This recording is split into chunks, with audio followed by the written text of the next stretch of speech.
بسم اللہ الرحمن الرحیم وبہ نستعین والصلاة والسلام علی رسولہ الکریم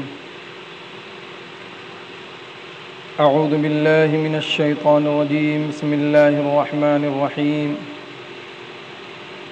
شہر رمضان الذی انزل فیہ القرآن ھدی للناس صدق اللہ العظیم قال النبی صلی اللہ علیہ وسلم خیرکم من تعلم القرآن وعلمہ۔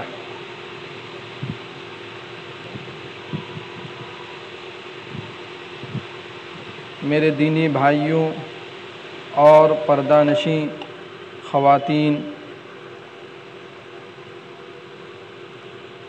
اللہ رب العزت کا بے پایہ کرم، فضل اور عنایت ہم سبوں پر یہ ہوئی کہ آج ہم لوگوں نے تراویح میں قرآن مجید کو مکمل کیا ہے۔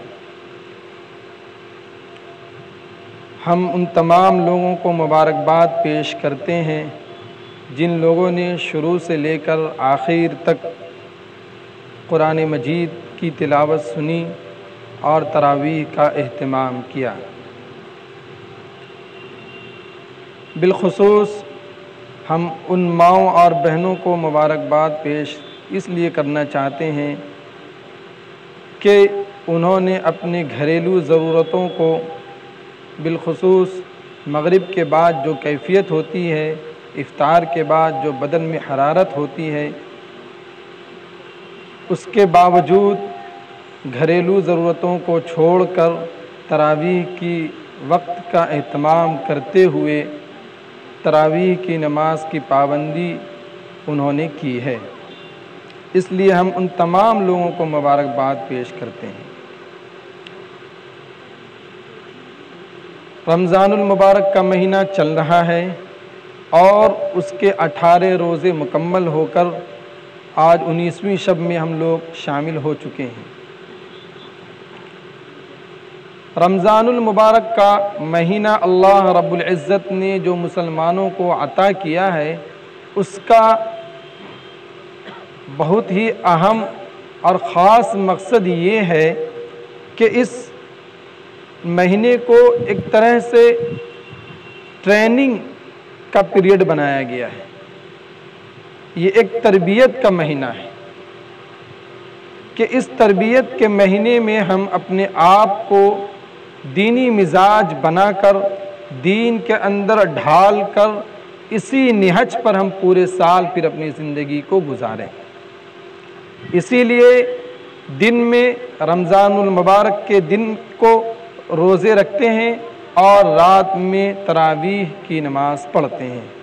تراویح کی نماز کو قیام اللیل بھی کہا جاتا ہے۔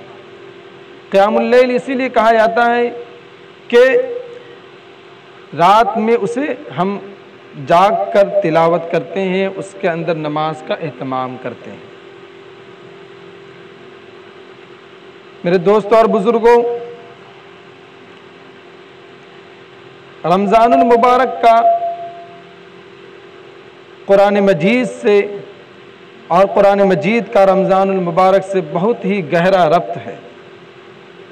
میں نے ابھی تلاوت جو کی ہے، جو آیت کریمہ، اس کے اندر یہی فرمایا گیا ہے کہ قرآن مجید کو رمضان المبارک میں نازل کیا گیا ہے۔ اب ظاہر سی بات ہے کہ جو چیز رمضان المبارک میں نازل ہو، اس مہینے کی اہمیت کتنی بڑھ جاتی ہے۔ اور پھر قرآن مجید کا جب نزول ہوا اس مہینے میں، تو قرآن مجید کا رابطہ اور قرآن مجید کا تعلق اس مہینے سے کتنا گہرا ہو گیا۔ ہم لوگ عام طور سے روزے تو رکھتے ہیں، لیکن تراویح میں ہم لوگوں سے کوتاہیاں ہوتی ہیں۔ ہماری یہ کوشش رہتی ہے کہ بس کسی طرح جو ہے تراویح کو ختم کر لیا جائے، کسی طرح 20 رکعت پوری کر لی جائے۔ میرے دوستوں اور بزرگوں، اس بات کا خیال رکھیے کہ قرآن مجید کا تراویح کے اندر مکمل سننا یہ الگ سنت مؤکدہ ہے، چاہے آپ 10 دن میں پڑھیں، 15 دن میں پڑھیں، 20 دن میں پڑھیں، 25 دن میں پڑھیں یا پورے رمضان پڑھنے کے بعد ختم کریں، لیکن یہ الگ سنت مؤکدہ ہے۔ اور پورا مہینہ تراویح کی نماز پڑھنا 20 رکعت یہ الگ سنت مؤکدہ ہے۔ اس لیے اگر آج ہم لوگوں نے تراویح کو ختم کیا یعنی قرآن مجید مکمل کیا ہے تو ایسا نہیں ہے کہ بس اب ہم لوگوں سے یہ نماز ختم ہو گئی، نہیں، بلکہ کل سے بھی ہم اسی پابندی کے ساتھ نماز پڑھیں گے جس پابندی کے ساتھ پہلی رمضان سے پڑھتے ہوئے آ رہے ہیں۔ قرآن مجید کا جو فضیلت ہے اس مہینے میں خاص طور سے وہ یہ ہے کہ قرآن میں حدیث پاک میں آتا ہے کہ قرآن مجید کا ایک حرف پڑھنے کا ثواب 10 نیکیاں ملتی ہیں، اور حدیث پاک میں یہ بھی آیا ہے کہ الف لام میم، ایسا نہیں ہے کہ یہ ایک حرف ہے بلکہ یہ 3 حرف ہے۔ مطلب اگر کوئی شخص صرف الف لام میم پڑھتا ہے تو اسے 30 نیکیاں ملتی ہیں، اور پھر جب رمضان المبارک میں پڑھتا ہے تو پھر وہ 70 گنا بڑھ جاتا ہے، چونکہ رمضان میں ہر چیز کا بھاؤ بڑھ جاتا ہے۔ اور پھر قرآن مجید کو جب رمضان میں پڑھا جائے اس پر پھر نماز کے اندر پڑھا جائے تو اس کی قیمت اور اس کا ثواب اور بھی بڑھ جاتا ہے۔ تو اس لیے میرے دوستوں اور بزرگوں، تراویح سے بہتر قرآن مجید کی تلاوت کرنے کا کوئی بہتر اور محل ہو ہی نہیں سکتا ہے۔ کہا جاتا ہے کہ اگر کوئی شخص غیر رمضان میں 10 مرتبہ ختم کر لے اور وہ تراویح کے اندر کسی حافظ کے پیچھے ہی صحیح وہ قرآن مجید کو سن کر کے ایک مکمل بھی کر لیتا ہے تو اس کے ثواب کے برابر وہ پہنچ ہی نہیں سکتا ہے۔ اب اندازہ لگائیے کہ قرآن مجید کا حافظ کے پیچھے تراویح میں سننا صرف ایک قرآن، اور غیر رمضان میں درجنوں قرآن پڑھ لینا سن لینا، اس ثواب کو وہ نہیں پہنچ سکتا ہے، چونکہ اس میں رمضان ہے پھر نماز ہے۔ ایک چیز اور بھی ذہن میں رکھیے کہ قرآن مجید کا جو اصل محل ہے تلاوت کا وہ نماز ہی ہے۔ یہ جو ہم لوگ بیٹھ کر پڑھ لیتے ہیں، جو ہم لوگ گھروں میں تلاوت کر لیتے ہیں، یہ الگ چیز ہے، لیکن اصل جو محل ہے، صحابہ کرام کے جو دور کو آپ دیکھیں گے تو وہ لوگ اتنی لمبی لمبی نمازیں پڑھتے تھے، تو نماز میں کیا پڑھتے تھے؟ وہ قرآن مجید کی تلاوت ہی تو کرتے تھے۔ وہ رمضان المبارک میں خاص طور سے تراویح میں قرآن مجید کی ایسی تلاوت ہوتی تھی کہ صبح صادق تک لوگ تراویح پڑھتے رہ جاتے تھے۔ روایتوں میں آتا ہے کہ حضرت عثمان غنی رضی اللہ تعالیٰ عنہ کے دور میں اتنی لمبی تراویح ہوتی تھی کہ لوگوں کے پاؤں میں ورم آ جاتے تھے، اور لوگ اپنے گھر اپنے پیر کے بلبوتے پر چل بھی نہیں پہنچ سکتے تھے اچھی طریقے سے، اتنی لمبی نماز ہوتی تھی۔ آج تو ہماری یہ کوشش رہتی ہے کہ کون سا حافظ اس محلے کے اندر جلدی جلدی پڑھنے والا ہے، اس حافظ کے پیچھے پڑھنا ہے۔ کہاں پر جو ہے 3 دن کی نماز ہو رہی ہے اس کے ہم انتظار میں رہتے ہیں، معلوم کرتے ہیں کہ اس محلے میں کس کے گھر میں 3 دن کی نماز ہوتی ہے۔ اگر 3 دن والا نہ ملا تو 10 دن والا ہی صحیح، اس انتظار میں رہتے ہیں۔ اور جو حافظ جو سب سے زیادہ پڑھے گا تیز، اسی حافظ کے پیچھے ہمیں پڑھنا ہے۔ یہ ہمارا ذہن بن گیا ہے، ہم لوگوں نے اس کو ایک طرح سے ٹریڈ بنا لیا ہے، ہم لوگوں نے اسے یہ ایک طرح سے رسم بنا لیا کہ بس کسی طرح جو ہے 10 دن میں 5 دن میں قرآن مجید کو مکمل کر لیا جائے، کام ختم ہو جائے گا۔ میرے دوستوں اور بزرگوں، قرآن مجید اللہ کا کلام ہے۔ قرآن مجید کی عظمت کو اپنے سینے میں بٹھا کر جب آپ پڑھیں گے تو اس کا ایک مزہ اور اس کی جو روحانیت ہے وہ پھر آپ کو محسوس ہوگا۔ ایسا نہیں ہے کہ جو شخص پیچھے نماز پڑھتا ہے اور وہ قرآن مجید اگرچہ وہ نہیں سمجھتا ہے تو ایسا نہیں ہے کہ اسے ثواب نہیں مل رہا ہے، اسے اتنا ہی ثواب مل رہا ہے جتنا پڑھنے والے کو ثواب مل رہا ہے۔ پھر دوسری طرف آپ یہ بھی تو سوچئے، اللہ رب العزت اس بندے کو دیکھ کر یہ کہتے ہیں کہ یہ بندہ دیکھو سمجھ تو نہیں رہا ہے لیکن میرے کلام پر دھیان ضرور رکھا ہے، میری کلام کی طرف جو ہے یہ توجہ ضرور دے رکھا ہے کہ کیا اللہ کا کلام ہے۔ تو اللہ تبارک و تعالی خوش ہو کر اس بندے سے راضی ہو جاتے ہیں۔ اس لیے ہمیں یہ بالکل نہیں سوچنا چاہیے کہ ہمیں تو سمجھ میں نہیں آ رہا ہے تو لہٰذا ہمیں تو بس کسی بھی طرح جو ہے امام صاحب کے پیچھے نماز مکمل کر لے یا تراویح مکمل ہو گئی کام ختم. ایسا ہمیں نہیں سوچنا چاہیے. میرے دوستوں اور بزرگوں، آپ نے قرآن مجید کی فضیلت کو دیکھا. قرآن مجید ظاہر سی بات ہے اللہ کا کلام ہے، اور اللہ کا کلام کی عظمت اور اہمیت کا اندازہ اس کے کلام کو پڑھنے کے بعد ہی سمجھ میں آتا ہے. اگر کسی چیز کی حقیقت تک پہنچنا ہے تو آپ قرآن مجید کے تراجم کے ساتھ پڑھیے، قرآن مجید کا ترجمہ اور اس کے معنی مطلب کو سمجھنے کی کوشش کیجیے، پھر دیکھیے کہ قرآن مجید کی روحانیت آپ کے دل میں کس طرح آئے گی. اور پھر اس سینے کا کیا کہنا جس سینے میں یہ قرآن مجید ہی بسا ہو، یعنی حافظ قرآن کا. حافظ قرآن کو اللہ تبارک و تعالی قیامت کے دن یہ کہے گا کہ ورتل القرآن ترتیلا، کہ میرے بندے تو پڑھتا جا اور جنت کے درجوں میں چڑھتا جا. یہ ہے اس سینے کی اہمیت. تو اس لیے ہمیں یہ چاہیے کہ ہم قرآن مجید کی عظمت کو خاص طور سے اگر خود پڑھنا جانتے ہیں تو پڑھیں، یا اگر خود سے نہیں پڑھ سکتے ہیں تو اپنی نسلوں میں کوشش کیجئے کہ ہم اپنی نسلوں میں کسی ایک اولاد کو حافظ قرآن بنائیں. اگر اپنی نسلوں میں نہ ہو تو اپنے رشتہ دار و اقارب میں، اپنے بھائی بھتیجے کے اندر کسی بچے کو دیکھیں کہ اگر وہ بچہ حفظ قرآن کر رہا ہے تو اس سے محبت کریں. کم سے کم ادنا درجہ یہ ہے کہ قرآن مجید کے حفظ کرنے والے سے محبت کی جائے. کوشش تو یہ ہونی چاہیے کہ اپنی نسل میں بنائیں. اگر اپنی نسل میں نہیں ہو تو اپنے رشتہ دار و اقارب میں دیکھیں، اس کا تعاون کریں، اس کی مدد کریں، اس کے جس طرح سے بھی ہو سکے اسے ہیلپ کر کے اسے قرآن مجید کو مکمل کرانے کی کوشش کریں. اس سے بھی نہ ہو تو کم سے کم اس سے محبت ضرور کیجیے. چونکہ حافظ قرآن کو اللہ تبارک و تعالی قیامت کے دن وہ پروانہ عطا فرمائے گا. 10 ایسے شخص کو جہنم سے چھٹکارا کرنے کا وعدہ فرمائے گا، اسے وہ پروانہ دے گا جس کے لیے جہنم واجب ہو چکی ہوگی. ایسے شخص کے لیے حافظ قرآن کو 10 لوگوں کا سرٹیفکیٹ دے گا کہ آپ ان میں سے جسے چاہیں جنت میں داخل کرا دیجیے. وہ سفارش بنے گا، وہ سفارش کرے گا. میرے دوست اور بزرگ، اتنا بڑا سرٹیفکیٹ اس کے پاس ہوگا کہ وہ اپنے رشتہ دار و اقارب میں جسے چاہے گا وہ جنت میں کھینچ کر لے جائے گا. وہ کہے گا کہ اس بندے نے دنیا کے اندر میری مدد کی تھی، یہ میرا ماموں ہے، یہ میرا چچا ہے، یہ میرا خالو ہے، یہ میرا خالہ ہے، انہوں نے ہماری مدد کی تھی، انہوں نے ہمارے حفظ قرآن کے مکمل کرنے کے لیے ناشتہ مدرسے میں پہنچا دیا تھا، انہوں نے مدرسے ہمیں، جب میں چھوٹا تھا تو یہ مدرسے مجھے لے جا کر چھوڑا کرتے تھے. تو پھر وہ محبت وہ قیامت کے دن جاگے گا، اور اس بندے کو یاد کر کے اگر خدا نخواستہ اس کے لیے جہنم واجب ہو چکی ہوگی تو اللہ تبارک و تعالیٰ سے وہ سفارشی بن کر کے یہ کہے گا کہ ہمارے لیے یا اللہ یہ اس بندے نے ہماری بہت مدد کی تھی، لہذا اس سے جہنم نہیں بلکہ اسے جنت میں داخل فرمائیے. یہ وہ سرٹیفکیٹ اسے ملے گا. اس لیے ہمیں چاہیے کہ ہم قرآن مجید کی عظمت کے ساتھ ساتھ قرآن مجید جن کے سینے میں اس کی بھی عظمت، اس کا بھی احترام کریں. اور پھر سب سے آخر درجہ یہ ہے کہ ہم کم سے کم اگر ہم پڑھنا نہیں جانتے ہیں تو پڑھنا سیکھنے کی کوشش کریں.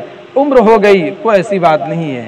بہت سارے ہمارے ایسے بھائی بہن ہوتے ہیں جو بچپن میں نہیں پڑھ سکتے ہیں، لیکن یہ جذبہ اگر ہے کہ ہمیں قرآن مجید سیکھنا ہے تو اس کے لیے کوئی عمر کی قید نہیں ہوتی ہے. اگر گھر میں کسی بہو کو کھانا بنانا نہیں آتا ہے تو کیا شادی کے بعد کھانا بنانا سکھایا جاتا ہے؟ نہیں سکھایا جاتا ہے، بتایا جاتا ہے، سکھایا جاتا ہے. ایسا نہیں کہ اسے چھوڑ دیا جاتا ہے. تو اسی طریقے سے اگر کوئی بڑا ہو گیا قرآن مجید نہیں سیکھ پایا ہے تو اسے چاہیے کہ قرآن مجید کو سیکھے. بلکہ حدیث پاک میں آتا ہے کہ جو شخص قرآن مجید پڑھنا نہیں جانتا ہے اور وہ کوشش کرتا ہے پڑھنے کی، کوشش کرتا ہے سیکھنے کی، اور توتلی زبان سے اٹک کر کے وہ پڑھنے کی کوشش کرتا ہے تو اللہ تعالیٰ خوش ہوتا ہے اور یہ کہتا ہے کہ دیکھو اس بندے نے غلطیاں تو کی ہیں لیکن اب یہ کوشش کر رہا ہے اور کوشش کر رہا ہے اٹک کے پڑھنے کی، تو خوشی محسوس ہوتی ہے. جس طرح کوئی چھوٹا بچہ ماں کے سامنے توتلی زبان سے جب بولتا ہے تو ماں باپ کو کتنی خوشی ہوتی ہے کہ دیکھو بچہ بولنے لگا ہے. تو اسی طریقے سے اللہ تبارک و تعالیٰ کو خوشی محسوس ہوتی ہے کہ یہ اس بندے نے ٹھیک ہے پوری زندگی اس نے گناہ کیا، اس نے قرآن مجید کو نہیں سیکھا، لیکن اب اس کے دل میں عظمت آئی، اس کے دل میں احترام آیا، تو اب اس نے قرآن مجید کو سیکھنے کی کوشش کی ہے۔ اس لیے اگر ہم میں سے کوئی قرآن مجید پڑھنا نہیں جانتا ہے تو ہمیں چاہیے کہ ہم پڑھنا سیکھیں، اور جو پڑھنا جانتے ہیں انہیں یہ چاہیے کہ روز قرآن مجید کی تلاوت کریں، چونکہ جس گھر میں قرآن مجید کی تلاوت ہوتی ہے وہ گھر اس طرح ہوتا ہے کہ جس کہ آسمان والوں کی نگاہ میں وہ گھر اس طرح چمکتا ہے جس طرح زمین والوں کے لیے آسمان کے ستارے چمکتے ہیں۔ جس طرح ہمیں آسمان کا ستارہ دکھتا ہے، اسی طریقے سے جس گھر میں قرآن مجید کی تلاوت ہوتی ہے وہ گھر آسمان والوں یعنی فرشتوں کی نگاہ میں وہ گھر چمکتا ہے۔ اور پھر یہ دیکھیے کہ جب قرآن مجید کی تلاوت ہوتی ہے، جو شخص قرآن مجید کو پڑھتا ہے تو قرآن مجید کی تلاوت کے وقت میں فرشتے اسے گھیر لیتے ہیں، فرشتے سننے کے لیے آتے ہیں، اور اس قدر قریب ہوتے ہیں کہ قریب ہوتے ہوتے اس کے لب پر اس کی زبان تک پہنچ جاتے ہیں، اور پھر وہ فرشتے اس زبان کا بوسہ لیتے ہیں، اندازہ لگائیے میرے دوستو کہ فرشتے، رحمت کے فرشتے آپ کے گھر میں آ رہے ہیں اور آپ کی زبان کا بوسہ لے رہے ہیں، وہ کتنا مبارک زبان ہوگی، وہ کتنا مبارک لب ہوگی، وہ کتنا مبارک لب ہے کہ جسے فرشتے بوسہ لے رہے ہیں۔ اس لیے ہمیں چاہیے کہ ہم قرآن مجید کو پڑھیں۔ آپ جائزہ لیجئے کہ ہم نے رمضان المبارک 18 رمضان گزر گیا، ہم نے کتنا تلاوت کیا ہے۔ ہر گھر میں یہ ہر شخص اپنے گھر کا محاسبہ کرے، خاص طور سے جو گارجین ہیں، جو ماں باپ ہیں، انہیں یہ چاہیے کہ اپنے بچوں کی نگرانی کریں۔ دنیا داری میں تو ہم ہر وقت لگے رہتے ہیں، دنیا داری میں ہر والدین اپنی ذمہ داری نبھاتے ہیں کہ بچہ پڑھ رہا ہے یا نہیں پڑھ رہا، بچے نے اسکول کا ہوم ورک کیا یا نہیں کیا، بچے نے وہ غلطی کی یا نہیں کی، ہر چیز پر ہماری نگاہ ہوتی ہے، لیکن قرآن مجید پر نگاہ نہیں ہوتی کہ ہمارے بچے نے کتنی تلاوت کی آج۔ روز کا معمول بنائے، روز کا روٹین لیجئے کہ روز اس بچے نے 1 پارہ پڑھا، آدھا پارہ پڑھا، یا 2 پارے پڑھے یا 3 پارے پڑھے، کتنے پڑھے روز کا جب آپ نوٹس کریں گے تو انشاءاللہ الرحمن آپ کو کافی اس کا فائدہ ہوگا۔ اور پھر قرآن مجید کو خود بھی پڑھیں، بچوں کی بھی پڑھائیں، اور اس کا اہتمام کریں کہ قرآن مجید کا ایک روٹین بنائیں۔ جب روٹین بنائیں گے تو انشاءاللہ الرحمن اس کا بے انتہا فائدہ ہوگا۔ جب آپ قرآن مجید کی تلاوت کریں گے تو آپ کو قرآن مجید ہی سے یہ آپ کو معلوم ہوگا کہ جب آپ بیمار ہوتے ہیں تو دواؤں کے چکر کاٹنے کے بجائے آپ سورہ فاتحہ پڑھ کر کے خود اپنے آپ کو دم کر لیجئے۔ کتنی شفا قرآن مجید کے اس سورہ فاتحہ کے اندر رکھا گیا ہے، آپ کو اندازہ نہیں ہے۔ آپ اس کا تجربہ کیجئے سچے دل سے۔ جب آپ کو پیٹ میں درد ہو، کسی طرح کی کوئی تکلیف ہو، فوراً کم سے کم سورہ فاتحہ پڑھیے، اور اس کے بعد چھوٹے سے پانی گلاس میں دم کر کے پی جائیے۔ اللہ نے اس کے اندر شفا رکھی ہے۔ ہر گھر میں یہ دیکھا جاتا ہے کہ ماں باپ کی بے احترامی ہوتی ہے، ماں باپ سے لوگ زبان درازی کرتے ہیں، ماں باپ کی عزت نہیں کرتے ہیں، لیکن وہی قرآن مجید کے اندر یہ بتایا گیا ہے، یہ سبق دیا گیا ہے کہ ماں باپ جب بوڑھے ہو جائیں، جب ماں باپ کمزور ہو جائیں تو ان کے سامنے اف تک نہ کہو۔ یہ کہاں سے ہمیں سبق ملتا ہے؟ یہ قرآن مجید ہی کو پڑھنے کے بعد معلوم ہوتا ہے کہ قرآن مجید نے یہ کہا کہ اف تک نہ کہو اپنے والدین کو۔ آج گھر گھر میں ماں باپ سے چھوٹے بچے ہیں، ماں باپ سے زبان درازی کرتے ہیں، ماں باپ سے زبان لڑاتے رہتے ہیں، اس کی باتوں کا جواب دیتے ہیں، لیکن قرآن مجید کیا کہہ رہا ہے کہ اف تک نہ کہو، یعنی وہ جو بولتے ہیں چپ چاپ ان کی باتوں کو سنو۔ تو میرے دوستوں اور بزرگوں، یہ کہاں سے معلوم ہوگا؟ جب ہم قرآن مجید کو پڑھیں گے تب۔ اسی طریقے سے قرآن مجید کو جب آپ پڑھیں گے تو آپ کو نہ صرف آخرت کی معلومات ہوگی بلکہ دنیاوی بے شمار ایسی چیزیں ہیں جس کو اگر کوئی ڈاکٹر اسے پڑھتا ہے تو اس کے طبی فوائد اس کے اندر نظر آتے ہیں، اگر کوئی انجینئر اس قرآن مجید کو پڑھتا ہے تو اسے وہ ٹیکنالوجی اس کے اندر سمجھ میں آتا ہے، اگر کوئی ادیب زبان داں انسان کوئی پڑھتا ہے تو قرآن مجید کی وہ زبان ہے، قرآن مجید کا وہ روانی ہے کہ وہ اچھے زبان داں جو ہے وہ شزدر و پریشان ہو جاتے ہیں کہ اس کے اندر کیا ادب اور کیا چاشنیت ہے۔ تو قرآن مجید کے اندر سب کچھ رکھا گیا ہے، بس یہ ہے کہ ہمیں قرآن مجید کو اپنے سینے سے لگانا ہوگا، اپنے گھروں کے اندر شامل کرنا ہوگا۔ اگر ہم اپنے گھروں میں شامل نہیں کرتے ہیں تو پھر یہی وجہ ہے کہ آج ہم خسارے میں ہیں۔ صحابہ کرام کے دور کو دیکھیے، صحابہ کرام نے کیا چیز کو اپنایا تھا؟ صحابہ کرام نے صرف قرآن مجید ہی تو اپنایا تھا۔ ان کی لائبریری میں قرآن مجید کے علاوہ کوئی کتاب ہی نہیں تھی، وہ دنوں رات قرآن مجید ہی کی تلاوت کرتے تھے، دنوں رات قرآن مجید ہی پڑھتے رہتے تھے، اور پھر اسی کو پڑھتے جو ہے وہ اللہ کے سچے عاشق ہو جاتے تھے کہ ہر چیز کا حل قرآن مجید ہی سے نکالتے تھے۔ اس لیے یہ جو موجودہ وقت ہے، ہر گھر میں پریشانیاں ہیں، تو اس پریشانیوں کا حل قرآن مجید کے اندر ہے۔ قرآن مجید کو خوب تلاوت کریں، ہر پریشانیوں کا حل اسی قرآن مجید کے اندر ہے۔ اللہ تبارک و تعالی ہم لوگوں کو قرآن مجید کی عظمت اور احترام کرنے والا بنائے، چونکہ آنے والی زندگی کو کوئی نہیں جانتا ہے کہ آج ہم زندہ ہیں کل مر جائیں، اس رمضان کو ہماری زندگی ہے، اگلا رمضان ہمیں نصیب ہو یا نہ ہو، اسے کوئی نہیں جانتا ہے۔ آپ دیکھ رہے ہیں کہ گھر گھر میں، پڑوس میں، جاننے والوں میں، متعلقین میں نوجوان ہیں، بالکل ہٹا کھٹے ہیں، چل رہے ہیں، پھر رہے ہیں۔ ابھی معلوم ہوا کہ ساتھ میں سفر کیا، اور ابھی معلوم ہوا کہ ابھی پروگرام میں شامل رہا، اور 2-4 گھنٹے کے بعد خبر آتی ہے کہ اس کا انتقال ہو گیا۔ اس لیے میرے دوست اور بزرگوں، زندگی کی کوئی گارنٹی نہیں ہے۔ یہ کوئی نہیں سوچ سکتا کہ میں تو جوان ہوں، میں تو ابھی 10 سال کا ہوں، 20 سال کا ہوں، 30 سال کا ہوں، میری لمبی عمر ہے، پڑھ لیں گے، بعد میں کر لیں گے۔ تو میرے دوست اور بزرگوں، اس سے کچھ ہونے والا نہیں ہے، بلکہ ہمیں یہ چاہیے کہ ہم جو ہے آج ہی سے یہ ارادہ کریں۔ آنے والی زندگی کو کوئی نہیں جانتا ہے کہ آنے والی زندگی ہمارا ساتھ دے یا نہ دے۔ آج اللہ نے جو ہمیں صحت دی ہے، جو ہمیں یہ نعمت سے نوازا ہے، اس کی قدر کریں، اس کا احترام کریں، اور اس نعمت کا فائدہ اٹھائیں۔ اللہ تبارک و تعالی ہم لوگوں کو عمل کرنے کی توفیق عطا فرمائے۔ وآخر دعوانا ان الحمد للہ رب العالمین۔